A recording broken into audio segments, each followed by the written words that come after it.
बिस्मिल्लाहिर्रहमानिर्रहीम। अस्सलाम वालेकुम। आप देख रहे हैं मेरे यूट्यूब चैनल ईशल इस्लामिक वज़ाइफ एंड बयान्स। मेरे प्यारे अज़ीज़ बहनों और भाइयों, आज हम बात करने जा रहे हैं उन हस्ती के बारे में जिन्हें दुनिया गौसुल आज़म के नाम से जानती है।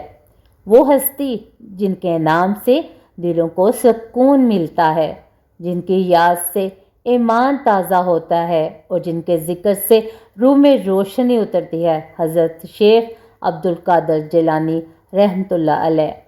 ये वो वली कामिल है जिनके कदम तमाम औलिया के सरों पर हैं।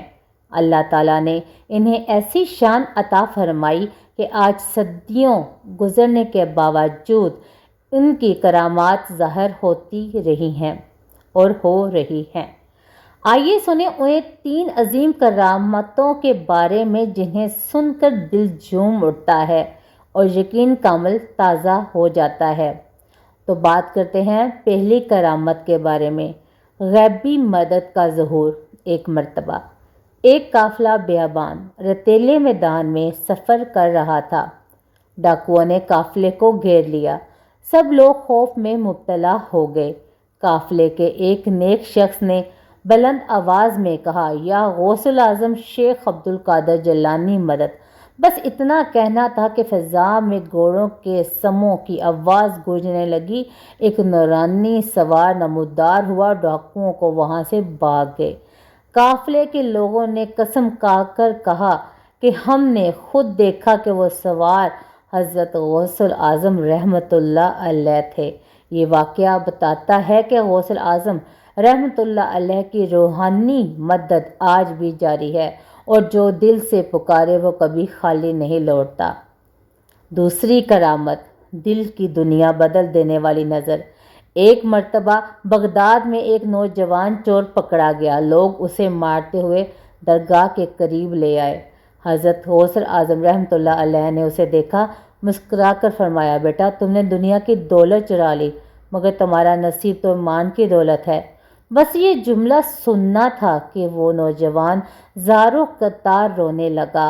इसने सबके सामने तौबा की और वही चोर बाद में गौसुल आज़म रहमतुल्लाह अलैह का मुरीद ख़ास बन गया। ये थी गौसुल आज़म की नज़र करम जो चोर को वली बना देती थी। आज भी जो उनकी मोहब्बत से जुड़ता है उसके दिल का हाल बदल जाता है। तो नाज़रीन, आज हम बात करते हैं उनकी तीसरी करामत के बारे में।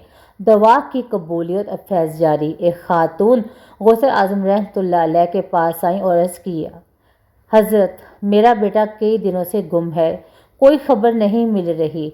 हज़रत ने सर झुकाया, दुआ की, फरमाया जाओ तुम्हारा बेटा सलामत घर लौट आया है। जब वो खातून घर पहुंची तो वाकई उसका बेटा दरवाजे पर खड़ा था। इसने बताया, मैं रास्ता भूल गया था, मगर एक बुज़ुर्ग ने आकर मेरा हाथ पकड़ा और कहा, तेरी माँ गौसुल आज़म रहमतुल्लाह अलैह के दर पर फरियाद कर रही है, जा उसे खुश कर दे। अल्लाह अकबर। ये वो फैज़ है जो आज भी जारी है। जो दिल से पुकारे उन पर उनकी नज़र की नवाजी होती है, उनकी करम नवाजी होती है। मेरे अज़ीज़ प्यारे बहनों और भाइयों, गौसुल आज़म की करामात सिर्फ़ किस्से नहीं, ये ईमान की अलामतें हैं। ये याद दिलाती हैं कि अल्लाह अपने महबूब बंदों को वो मकाम देता है कि उनकी दवा, उनकी नज़र और उनकी नीयत में असर डाल देता है। आइए दिल से दुआ करें, ए अल्लाह हमें अपने औलिया की मोहब्बत अता फरमा और गौसुल आज़म रहमतुल्लाह अलैह के फैज़ से हमारे दिलों को मुनव्वर कर दे। आमीन या रब्बुल आलमीन। तो मोहतरम नाज़रीन, कमेंट्स में ज़रूर बताइएगा कि आपको ये वीडियो कैसी लगी और आप सबसे गुजारिश है कि मेरे चैनल ईशल इस्लामिक वज़ाइफ को आप ज़रूर लाइक, सब्सक्राइब और शेयर ज़रूर कीजिएगा और साथ दिए गए बेल आइकन के बटन को ज़रूर प्रेस कीजिएगा ताकि मेरे आने वाली जो वीडियो है उसका नोटिफिकेशन आपको मिल सके बआसानी से। अल्लाह ताला आप सबको अपने हिफ्ज़ व ईमान में रखते। मिलते हैं अपनी अगली वीडियो में। मुझे दीजिए इजाज़त। अपना रखिएगा ख्याल। अल्लाह हाफिज़।